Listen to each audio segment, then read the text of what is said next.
Okay, welcome everybody. So this is module 2, and our live guest speaker tonight is based on the topic in the syllabus and in the module 2 lesson, Tales from the Data Crypt. And so my guest tonight is Kim Collier, who is the Director of Business Applications at Vassar College. And I'm going to have her speak tonight about her experience with Vassar College and implementing Workday and lessons learned and a little bit of a summary. So we'll do some introductions, and Kim will introduce herself, and we'll have some questions. And then if time permits, there'll be question and answer sessions for all of you who are here live. And this will be recorded if anybody does need some time to review it. So Kim Collier, welcome. And I want to thank you for taking the time out of your busy day.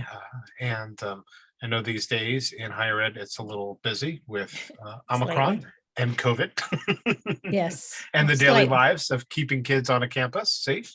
Yes. So know that experience. So if we could just start, if you could just introduce yourself, that would be most amazing. Okay, great. So thank you for the opportunity to speak with the class. So as Stephen said, I'm Director of Business Applications at Vassar currently. So just to give you a little background and how I kind of got here is I actually have a BS in secondary education, biology and general science. I was a middle school teacher at one time, 6th, 7th, and 8th grade, which probably prepared me to go into my next career as a human resources person. So then I went back to graduate school. I have an MS in industrial and labor relations. I worked for a forest products company, Champion International Corporation, no longer exists, was taken over by IP years ago. And I had a lot of different jobs in the human resources and organizational development departments throughout Champion. And then in 2000, I came to Vassar as the Associate Director of Human Resources. And then about 3 years ago, after going through the Workday implementation, took a position in CIS, Director of Business Apps, which is really 90% Workday right now. So that's my background as far as that goes. So okay. So I think we should probably, for many people, there's some people that may know what Workday is, but there might be some people who aren't sure if you're talking about the Monday through Friday or what Workday is. So Workday is a cloud-based SaaS solution. So SaaS, software as a service, and it's an ERP. So Workday started as just a human resources tool. So Workday calls it HCM, Human Capital Management. I'll be honest, I don't really dig the term human capital, but that is what Workday calls it. And then branched out into the finance area. And now also there's a student application. We don't have that at Vassar. It runs our benefits, it runs our hiring, our time entry, our time off plans, our payroll, and then budgeting, everything in accounting, everything in procurement. Great. So tell us what data life was like before Workday at Vassar. What systems were you using at the time? So Workday, not unlike many higher education institutions, used Banner, which is now owned by Ellucian. And Workday or Vassar had Banner since '96. And then we used a reporting software called Brio, and then now Hyperion. We are still on Banner for student, but we came off of Banner onto Workday for finance and HR. Great. So were there any issues with being on Banner for HR and finance, or was there what overall led to the decision to move to Workday? Well, so I'll say one of the good things about being on Banner was that everybody was on Banner. So Banner is a full scale system for schools that includes advancement, admission, registrar, HR. So everybody being on the same system, there was a lot of cohesiveness in that. So I will say that I do miss that portion of it. What led us to Workday, I wasn't, in fact, most of the functional leaders weren't brought in on the decision. It was made at the very top levels. I do think that a lot of the drivers were to get on a SaaS solution so that we weren't having to manage our updates as closely. Workday does have 2 releases. In fact, Saturday is the opening of the spring release. So there is a stress in that because you have to update, you have to go with it, you have no choice, and you can't postpone it and that kind of thing. But then at the same time, then Workday's going to support whatever release you're on. So I think that was really the driver. I think getting a cloud solution and being able to not have the on-campus hardware and the support of that hardware was a big piece of it too. Okay, that makes sense. So in this class, they're really going to be focusing on one of their sort of capstone projects throughout the semester, which is building a business case for a topic or an idea, and then learning how to go through the different steps and stages of that. I know you had said that it was a top-down decision. What was the business case, or were you aware of what the business case was for moving to Workday that was sort of told to everyone of here's a reason? Because I'm asking that question because one of the things that we're working on and we worked on last week, the first week, was to kind of think through a business case and what they want to make. So love to hear what business case, if any, was presented at Vassar to folks of here's why we're going to Workday, and this is why all will be good once we go to Workday. Usually how they sell it, right? Right, exactly.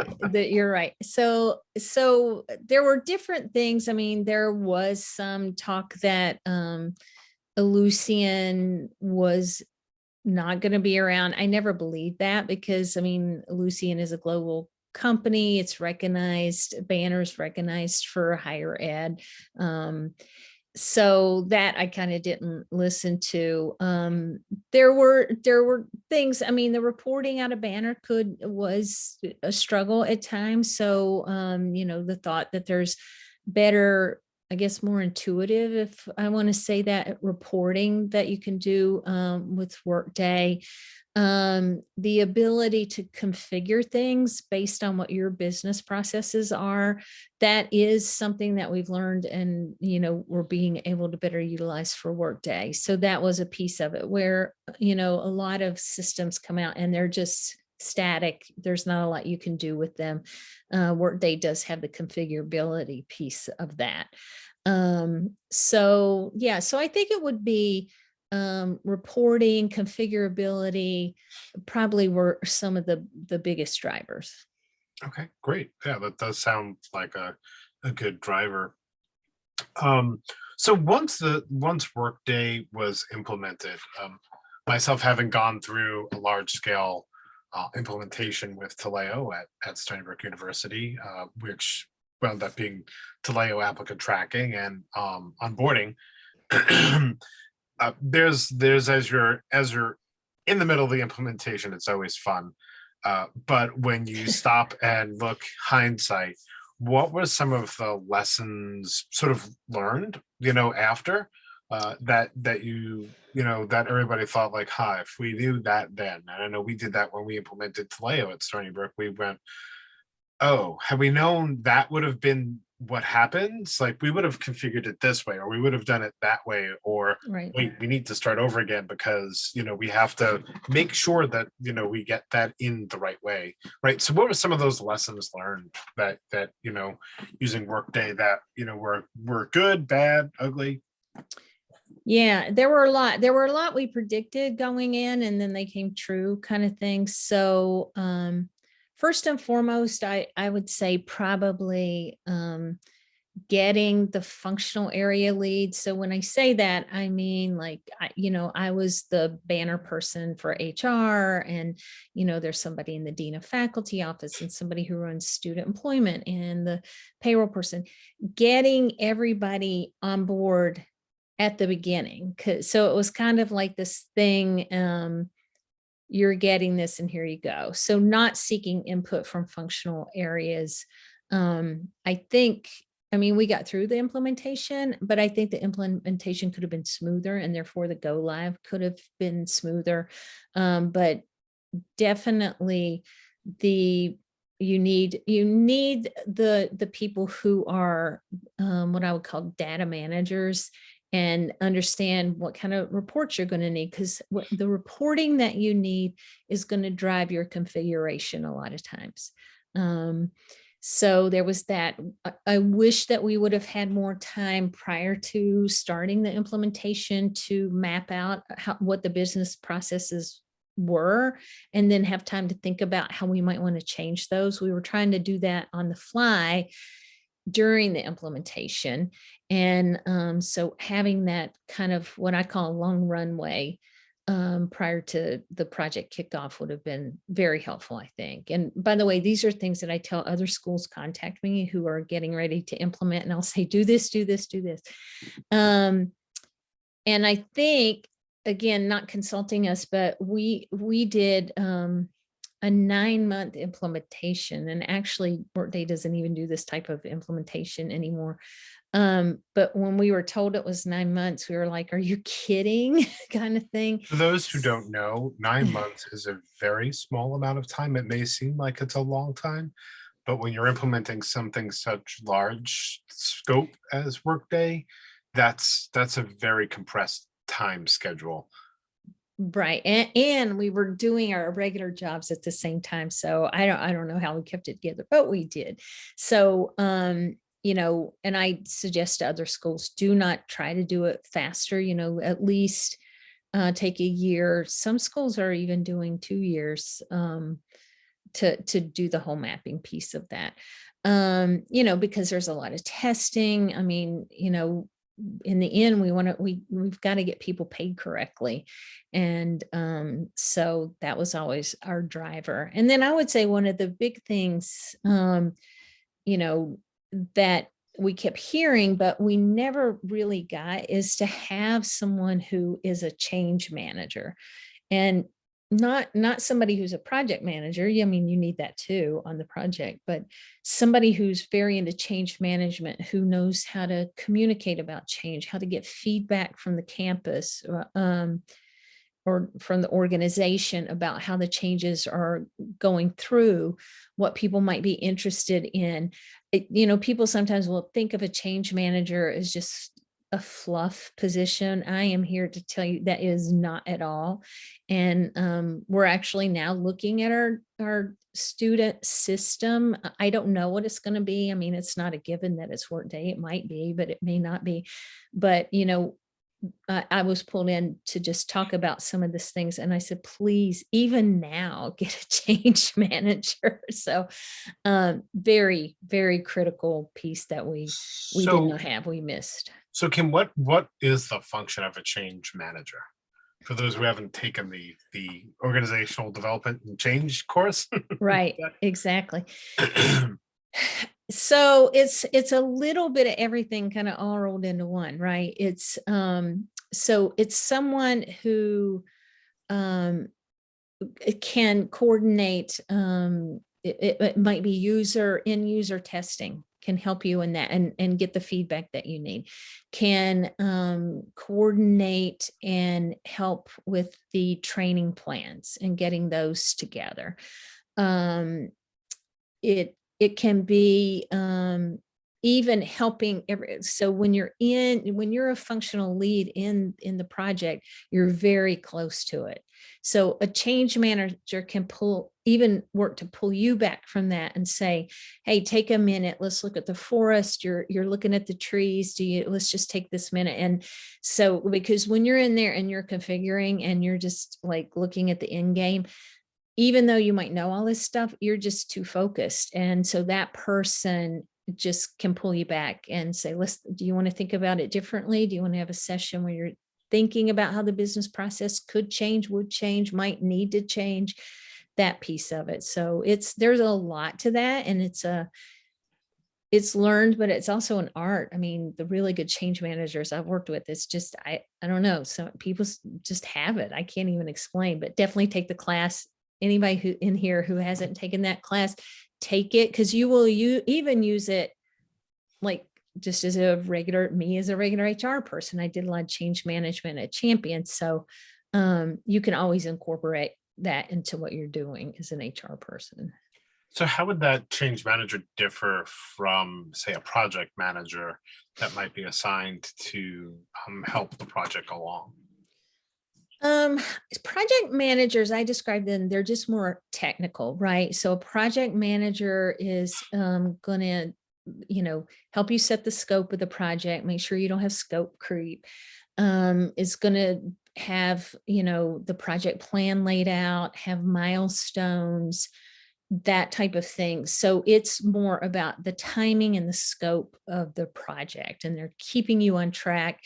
And no matter what, you yourself, you're in the middle of it and you can creep the scope because you're like, oh man, it might be really cool to do whatever. And the project managers will say, I like your energy, but don't do that. Or you have outside forces coming in saying, hey, we didn't talk about this in the beginning, but can you like turn this whole module on? And you're like, you want to say yes, but the project manager comes in and says, no, that's out of scope. That's got to be a different project.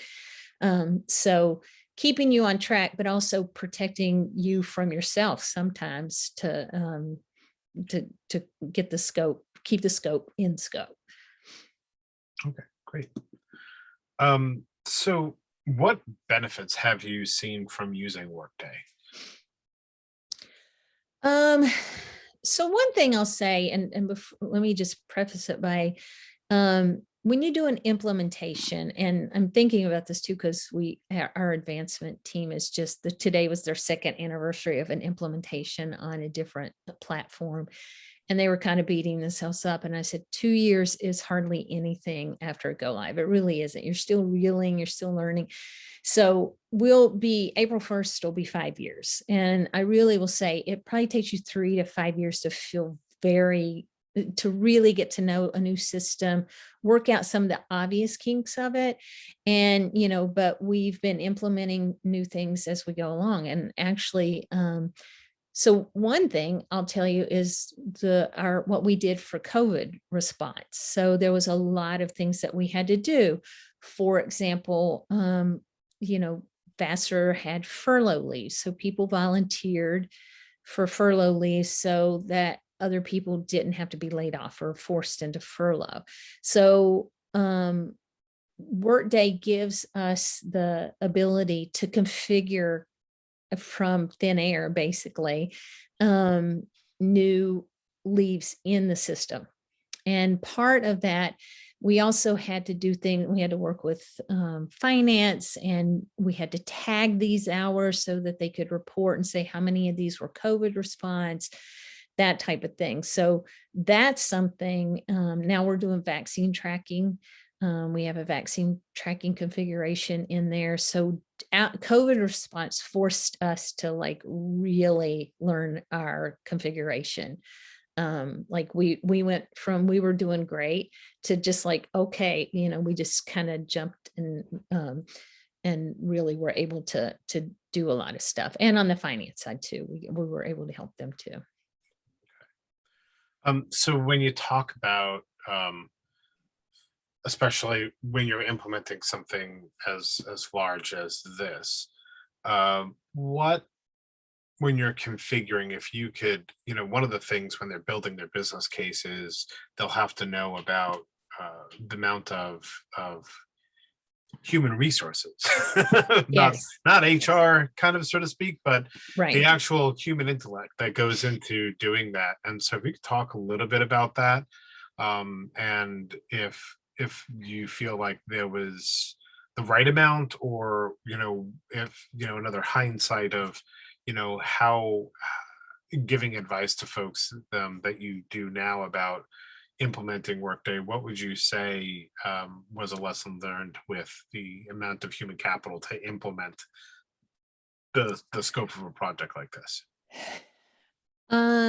One of the lessons learned, but we really didn't get offered this until we were kind of already in the project. And suddenly the steering committee said, our bosses were like, my God, they're gone like at least half day trying to do this work. And then they come back and, we were all working late hours trying to keep up. And the steering committee said, oh, well, we'll replace them with temps, right?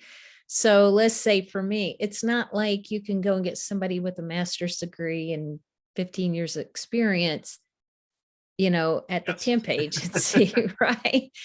So, I mean, so I would say one of the things on a huge project like this is and again, if we would have had that runway, is I do think it would have been better. And we probably, could have, I still wouldn't have liked the 9-month implementation, but I think we could have done better if months before the AVP of HR could have said, okay, I'm going to release Kim to work on this. And then I'm just going to kind of bump everybody up. And then we'll go and find maybe an entry-level person that can replace, certain positions. So that's one of the things that, again, if we would have been involved at the beginning and kind of talked to about, what we were worried about or things like that. But we were already in the project and my boss is like, where am I can't find a replacement for Kim, or the DOF, Dean of Faculty Office was like, I can't find a replacement for our person, and so that's one of the pieces on the human capital, I would say. And then, but then you've got other people we had to tap into some CIS talent. We were also trying to manage the testing. And, I just said, can someone just be the testing? I don't even know if you want to call it manager, coordinator, but help us get something into Google Sheets so that we can do this. And she did. This person, she interviewed us. She interviewed all the HR and said, let's talk about your processes. So then we had an idea of everything that we were going to test. And she had this great Google Sheet that said, oh, you've tested this one configuration 80%, right? Or you've passed it 80%. So having somebody that can coordinate your testing is very important when you're implementing any, not just Workday, but any new system. And part of the change management piece is having someone, and maybe it's not the change manager, but having someone that is like a coordinator of communication, because when you start to roll this out, you must be super solid on the communication. How are you going to do it? You have a website, you create job aids. Not everybody can come to a class to have you train them.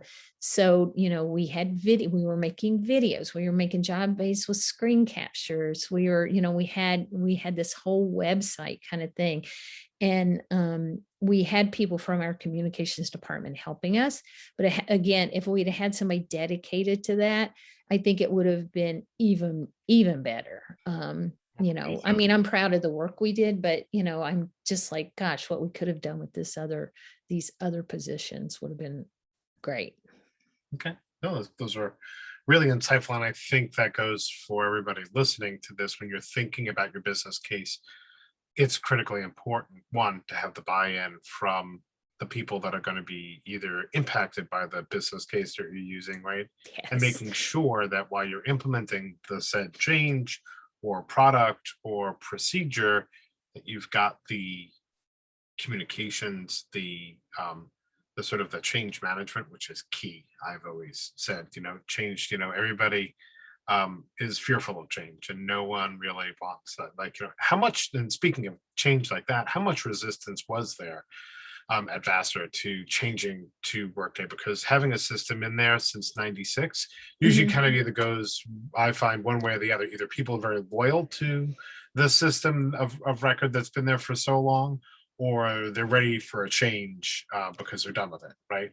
Right. So Um, I think the biggest resistance to a change was, oh my gosh, we as HR and then finance as finance were like, we're not going to be on the same system as the registrar and advancement and admission. And, there was a lot of, synergy being there together as far as you could report, we had a lot more open, um, access to information. Then, I mean, the student side couldn't come looking in HR, but I could go look in the student side and run some reports like that. So it was, you know, even the people who were staying on Banner were like, wait a minute, we're not all going to be on the same system. And some of them were there when they changed to Banner and said, well, the whole point of getting on Banner so is everybody would be on the same system. Again, I think many people on this, or a few people on the steering committee, where the boat was missed on that is, it was obvious we were going on Workday, but everybody wanted to kind of keep it a secret from us. And it's like, you're working with a lot of people. First of all, there's no secrets on Vassar, and there's no secrets anywhere. So just always know that. yeah, And, and then, so instead of just coming clean and saying, yes, we're going to get this and let's get it all on board and let's just talk it out, they just wouldn't talk to us. And they kept saying, where are you getting that? Oh, we haven't decided. And so it made the fear of change be more because no one was being open about it. And that's probably one of the biggest lessons is just, and even if the decision had been, if they had said, look, we want to be on Workday and we don't care what you think. I mean, just be honest like that too. And then say, but you're going to have to implement it. So here, let's all get on board and do it, kind of thing.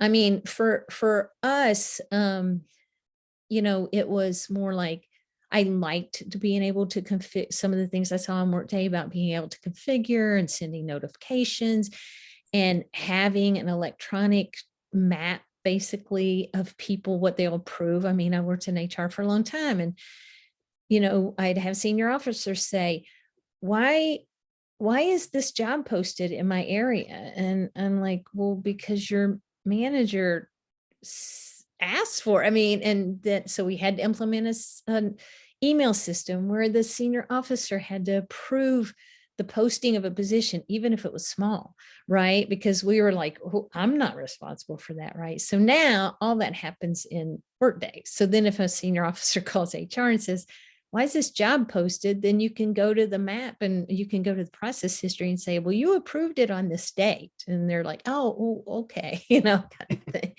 So that offered us, an ability to get the approvals in there. And most of the senior officers wanted that anyway, because they wanted to be able to just make sure that they're involved and know what positions they have and what people are getting paid and that kind of stuff. So makes sense.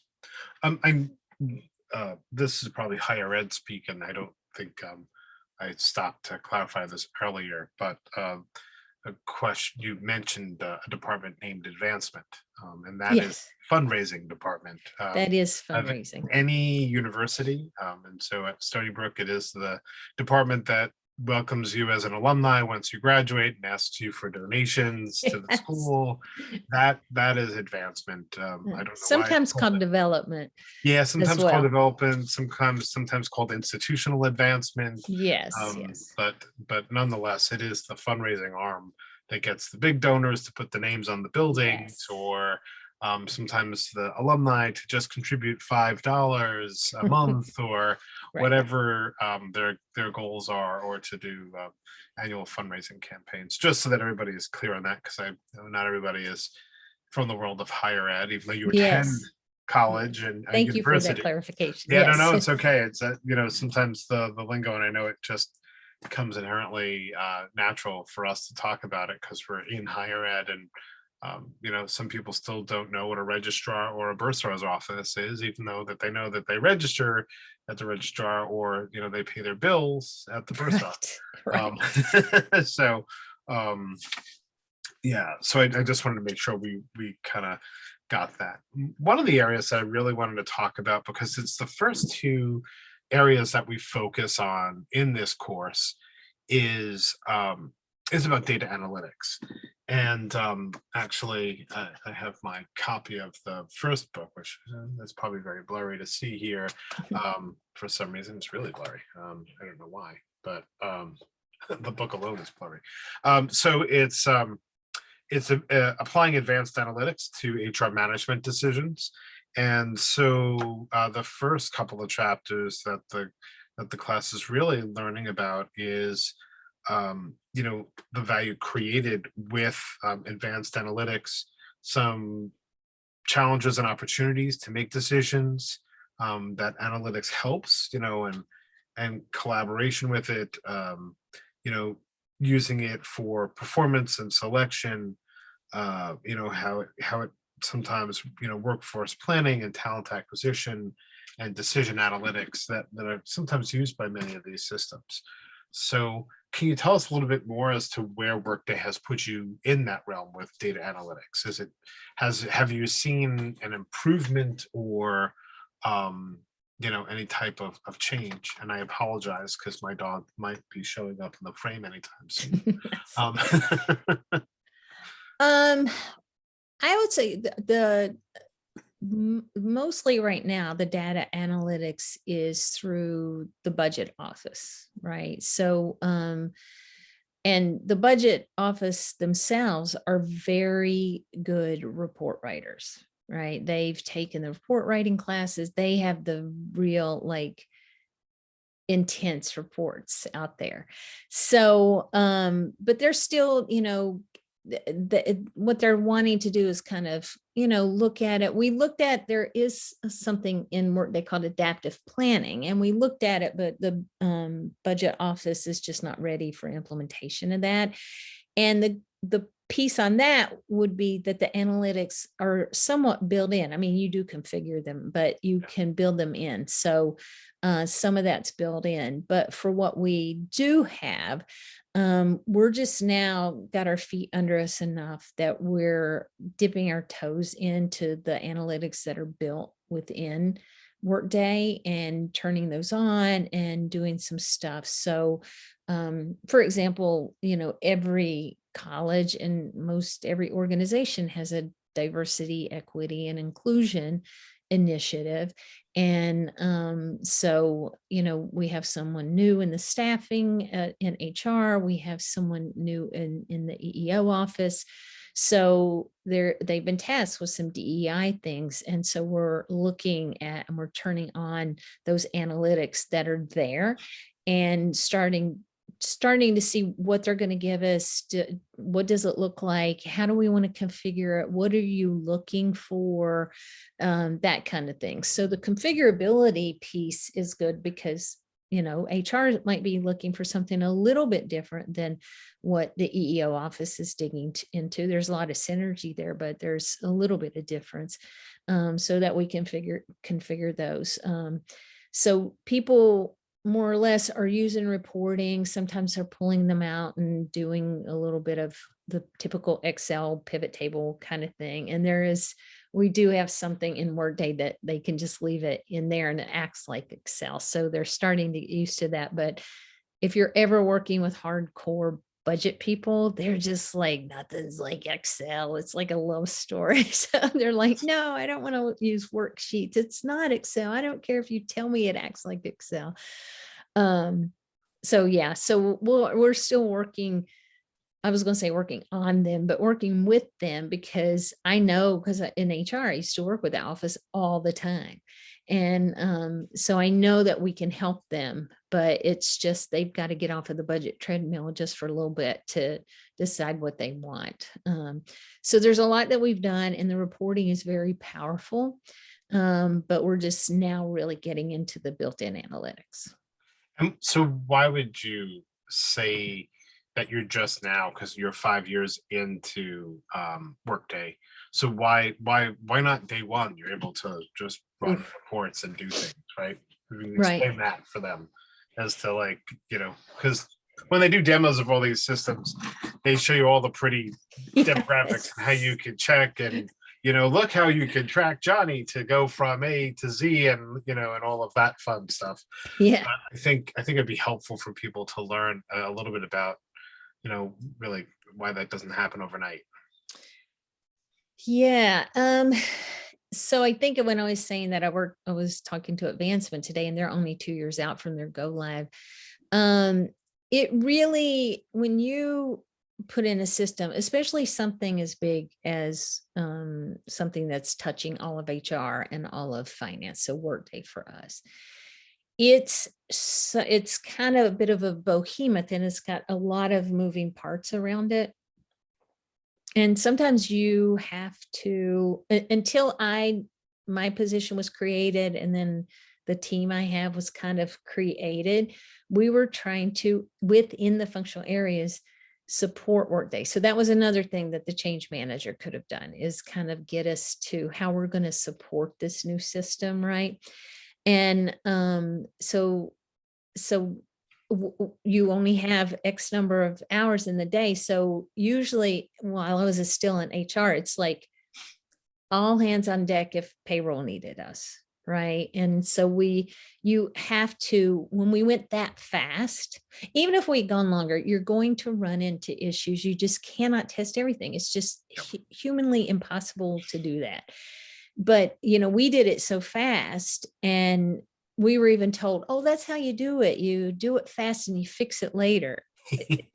It's like kind of, Building the plane and flying it at the same time, yes, exactly. Yes. which is And COVID. yes, exactly. And so you spend a lot of time, you're still learning the new system. Again, without a change manager, people, I mean, I had clerical staff calling and yelling at me, when are we going to go back a banner? I can't get my time put in. And, and we had, department heads saying, I can't get it reports. Help me. This is terrible. So it was like, you just had to figure out, like, you had to parcel out who was most important. Again, payroll, most important on HR, like, we got to get people paid. So then it was just what I call eating the elephant one bite at a time, although I'm a very big fan of elephants, so it sounds gross, but anyway, so you just have to, like, you've really got all these small, sometimes very small things that you're like, how did we miss that? And you've just got to do that. And you're learning the system as you're doing it. So it's really, like, until about 3 years out, you're not in a situation where you can really start putting in what I would say new functionality and things like that. I mean, it's about 3 years out when you're really got your feet under you. So, and as somebody who actually Pratt uses Adaptive for their budget process, and then it was bought Okay. by Workday, ironically. Yes, it was. Yeah. So, and it is actually a pretty good tool to use for the budget process. But what are some of the things that you're looking forward to being able to get out of Workday analytically? What are some of the hopes? Is there plans? Is there a roadmap, or is it kind of baby steps as you see them? You're looking to, okay, it would be great for turnover, or yes, we've Yes. managed turnover. Turnover is easy, or time to hire, or time to fill roles, and time to onboard people, and all of that kind of analytical work in HR. Yeah, so we do have an onboarding process, but we want to expand that, and HR wants to expand that. So there's a dean of faculty office for faculty. We use a very tiny portion right now of the training module. And so one of the things, expanding onboarding means not just like, oh, I'm going to do my I-9 and my W-2 and all that kind of stuff, my W-4. It's it's sort of what's beyond, like onboarding is a process that you're going to do something at 1 month and 3 months and 6 months and a year and that kind of thing. So we'll be doing that and utilizing that. You can embed training videos, and kind of kick those off to everybody and say, hey, here's something that you should know 3 years after being here or 3 months after being here. So we'll be utilizing that. There's also some employee surveying that we can do. I just sat on a webinar today about that. And that's something that HR and the EEO office are looking at as far as this diversity, equity, and inclusion initiative, is to do some surveying and then use those analytics in there. So that's something I think that will be very useful. Yeah, very useful. Yeah, very useful. There is a succession planning type of piece of a module. We're small. We don't really do that, but we kind of do it sort of not formally. So, HR's kind of said, culturally, we'll just have to kind of introduce that to everybody and say, hey, maybe we want to look at this succession planning thing, especially now when it's more challenging to fill roles. Our candidate pools are smaller. I just filled 2 positions and had very small candidates pools. I was lucky I was able to get 2 internal people from different departments. So I felt very lucky on that. But so succession planning might be a bit hotter topic now that people are having problems filling positions. Yeah. So they get a better sense of the size of Vassar. And maybe this seems kind of backwards, but maybe tell us a little bit about Vassar College and the scope, the size, location for some who don't know where it is. Right.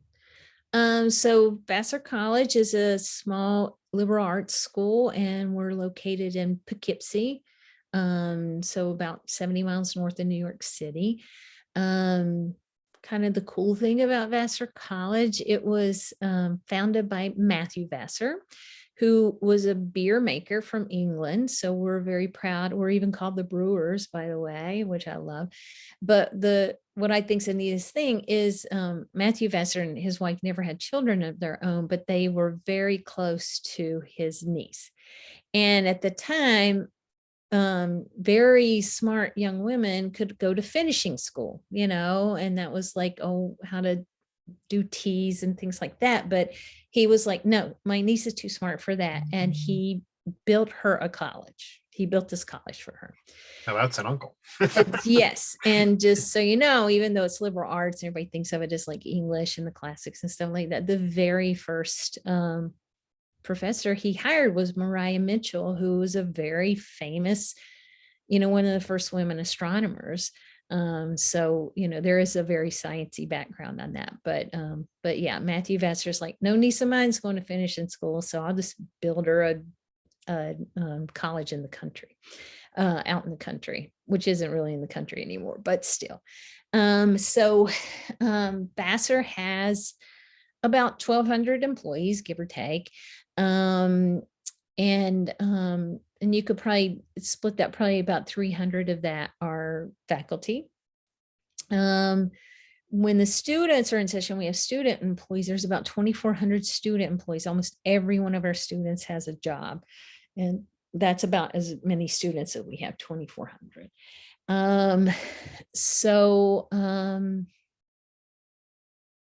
I can't remember what our endowment is right now. It's okay. I don't have to. Well, if I had adaptive planning, I could tell you that. No, I'm kidding. So, but Vassar's got a pretty good endowment. Nothing like any of the big Ivy Leagues or anything like that. But we're semi-comfortable on that. And so, let me see. And an endowment, for those who don't know what endowments are. Oh, there I go again. Yeah, yes. No, that's okay. Oh, yes. So that's your pot of money that every school has that advancement gets for you. And some of it's restricted funding, but some of it you use for your operating budgets. And things like that. And so you need a kind of a healthy endowment, because private schools aren't getting any public money to operate. Yeah. So the state of New York. Oh, thank you. There we go. Oh, wow. I Wow. didn't realize we were over $1 billion. Wow. That's impressive. Yeah, thanks. Thanks Thank you, for that. Michael. And so that's great. Okay. So what issues have popped up now since you're 5 years in? We talked about some of the things about implementation, but what are some of the things that had you had a chance to do over again, or things that came up post now that you feel like, ooh, if we could have changed it, but now it's too late because it's kind of baked in? Mm. Is there anything like that, or was it smooth sailing? Ugh, I'd like to say it's smooth sailing. So one of the things, and you can make some changes, although some of them have to be kind of a full-fledged change and you have to commit to that. And the thought of testing a full-fledged change is a little bit much right now. One of the things I probably would have done differently, because I was in HR, I would have, but again, I didn't have somebody to back me up, but I wished I would have sat in on the benefits side when they were doing it, because a lot of assumptions were made on the benefit side. And then when we got to testing, I was like, how, this is not working correctly. Right. And they're like, oh yeah, here's the eligibility. And I'm like, no, that's not what's in the contract, so they had to on the fly right there at the table while we were testing change a lot of the configuration on that, which is nerve wracking. And we found still some of the issues in benefits that we have to fix on that. So one of the lessons I learned is probably having one person who understands all the contracts and all the policies and all that stuff sit in from the beginning of HR all the way down into payroll. So that you had that continuity and you had that knowledge with each configuration, I think was important. I mean, right now, I think what we're running into is now people are like, kind of seeing what Workday is capable of and some of the new things that we've rolled out. So now it's a little bit like, okay, you got to just slow down a little bit. There is a team, but we're still a small team. So trying to get people to just kind of, yes, we can implement or look at this module, but there's a queue we got to put you in so we can finish this other stuff. So right now it's managing some expectations and time management for my team. But actually that's a good thing, because we're not out there kind of selling it to anybody. People are now coming to us saying, they realize now they can say, I have this issue or this need. Can Workday do this? And I'm like, hey, yes, it can, or no, or we can go and find something similar for you. So people are actually seeking us out rather than us having to go to them. Yeah, it's a great position to be in. Yeah. So we're almost we've got 5 minutes left. Okay. But one of the things I want to just take a minute to talk about your role. And you had mentioned beside Workday, but what's the day-to-day like for Kim Collier in the role? And what's your, I don't want to say what's your primary function, but Right. what's the main thing from the day-to-day that's expected? So the director position is a little bit of kind of it does a lot. I mean, I probably do a lot more in the system configuration and testing than most people would expect a director to do. Again, we're thinly staffed. The 2 new positions I've hired, as soon as they're trained up and rolling, then I might not have to do that one as much. And I can take on some of the change management of that, but I am a member of the leadership team for CIS. And then CIS is computing and information systems. okay. And then we have meetings, like we have a Workday steering committee. I chair that, and that has HR and finance on that. And we still have what we call an administrative systems steering committee, and that brings everybody in there. That's, like I said, the registrar and things. And I still chair that as well, even though I don't really work in Banner anymore, but it's sort of like a bit of an air traffic controller. But like today, I had a meeting with payroll, and we had 4 things that we had to configure and test in this hour kind of thing. And I'm happy to say all 4 worked. But also, I'm very involved in Workday security, because we've got a lot of, data that needs protecting there. As well as we have our own Workday change process and change meetings, so we discuss those. No change goes in without going through that group. And then on the side, then anything else that's in like an administrative office, like advancement, that's not student focused, then I'm their liaison across CIS as well. Okay, great. So it's a lot. I'm hoping to. I actually do like the configuration, I'll be honest with you. But I need to get myself up out of that, because I've got a lot of higher level stuff that I've got to get done. And so I look forward to the time where I can do less of that. Time to get on the balcony and not on the dance floor. Yes. So I want to thank you for your time. Sure. I'm able to take, if anybody wants to put up some questions in the chat, Kim and I could read them and try to answer them if there's any questions. So give you all a minute or two to see if you have questions. You may not have questions. And if you think of a question after this, Stephen can also, we can get back together and he can share anything with you later, if that's helpful. Yeah. So it doesn't look like anybody has any questions at this time, which is okay. Fine. That's Great. Good. So I would like to really thank you very much for kind of sharing your experience and giving everybody a bit of a bird's eye view of what it's like to be on the data side of things and on that background. So.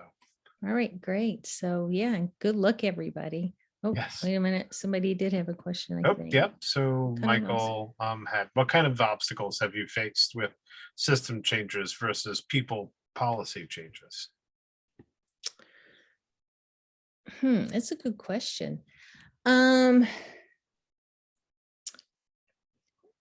not sure I would call it policy so much, because policy to me is like, almost the laws kind of thing, but procedural things that were challenging. So when you come in and you change a system, and people are used to, like, I think I gave you the example of the time entry, how people were doing it in Banner versus coming in and doing it in Workday. Yes. I'm not going to say it was harder, but it was a different way they had to do it. And they did not like it at all. Now, I could have made it slightly easier for them, but one of the things our design partner had said is like, look, to get it the most accurate, this is the best practice. This is the way to do that, right? So it wasn't a policy so much, but it was a procedure piece of it. And again, that's where that change management would have helped us, because we could have introduced that. And what and we did do some of that, and we still do some of this, where we have what I would call Workday champions that are kind of out in the departments. And if we're going to do something a little different, we'll bring them in and say, hey, we want to talk to you about this and let you see it, maybe test a little bit, give us some feedback.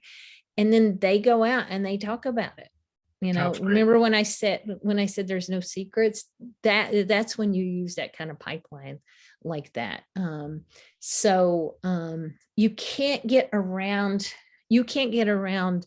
policy or procedure changes when you're implementing a new system change. So those are all interlinked and all really important. But that was a great question. Okay. Well, it looks like there's no other questions. So I'd like, again, would like to thank you for taking the time out of your evening. Yes, thank you. And good luck with the next phases. And thank you everybody else who took the time out of their busy days and evenings or afternoons, depending on the time zones. And have a good evening. All right. Good night, everybody.